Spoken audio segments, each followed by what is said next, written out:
ঈদের আগে আমি যেটা বলবো যে ঈদের আগে 2-3 দিন আগে আমাদের পার্লারগুলোতে অনেক বেশি প্রেশার হয়, অনেক বেশি ভিড় হয়।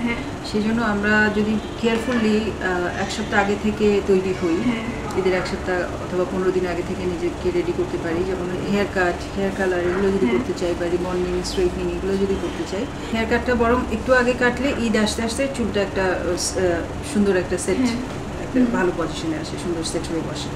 তো সেই জন্য এই কাজগুলো যদি আগে করে ফেলে, তারপর ঈদের এক সপ্তাহ আগে যদি ফেসিয়াল, আর জাস্ট লাস্ট মোমেন্টে ঈদের আগের দিন যেটা রাখা উচিত সেটা হলো ম্যানিকিউর, প্যাডিকিউর, থ্রেডিং, আর হলো মেহেদি, হাতে মেহেদি লাগানো। এই কাজগুলো আসলে লাস্ট মোমেন্টে রেখে দেওয়া উচিত। এছাড়া সব কাজগুলো ঈদের 2 সপ্তাহ আগে থেকে শুরু করা বেটার। যিনি অনেক ফর্সা, উনি ওনার স্কিনের সাথে ম্যাচ করে ফাউন্ডেশনটা বা পাউডারটা নেবেন, বাট লিপস্টিক মানে কালার কসমেটিক্স যেগুলো, যেমন লিপস্টিক, আইশ্যাডো, ব্লাশন, এগুলোর ক্ষেত্রে ওনাকে কেয়ারফুল হতে হবে। যেমন অনেক বেশি চয়েস রাখার দরকার নাই, অল্প কিছুর মধ্যে শুধু ম্যাচিংটা যেন ঠিক মতো হয়।